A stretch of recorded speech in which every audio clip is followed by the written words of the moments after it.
Welcome back to my YouTube channel. क्या बढ़िया था गुरु। आज मैं आप लोगों के साथ कुछ ओपन हेयर स्टाइल शेयर करने वाली हूँ। मैं क्या करूँ, फिर जॉब छोड़ दूँ? पहले भी बहुत सारे हेयर स्टाइल के ऊपर वीडियो बना चुकी हूँ। अगर आपने वो वीडियो नहीं देखा तो आई बटन पर क्लिक करके उसे देख सकते हो।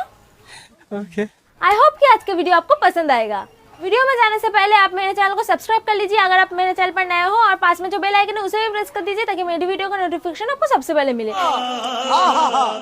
आप चाहो तो मुझे इंस्टा पर भी फॉलो कर सकते हो। मेरा इंस्टा आईडी है, डिस्क्रिप्शन बॉक्स में इसका लिंक भी मिल जाएगा, तो जाके मुझे फॉलो कर लो। आप फेसबुक पर भी मुझे मैसेज कर सकते हो, मेरा फेसबुक आईडी भी मीठी दे ही है। अबे जल्दी बोल, कल सुबह पनवेल निकलना है।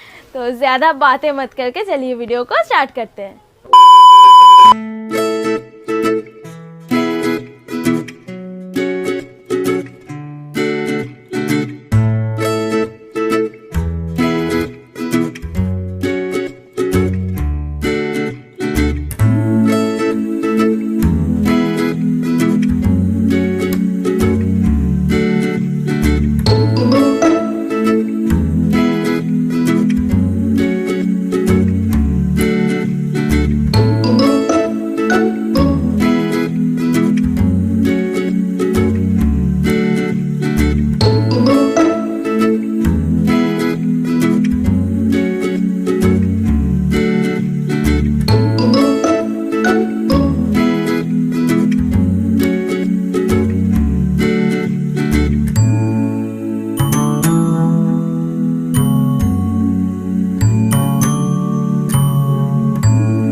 आपको वीडियो अच्छी लगी होगी। अगर अच्छी लगी तो क्या करना है, लाइक करना है, शेयर करना है, मेरे चैनल को सब्सक्राइब करना और पास में जो बेल आइकन है उसे भी प्रेस कर देना ताकि मेरी वीडियो का नोटिफिकेशन आपको सबसे पहले मिले।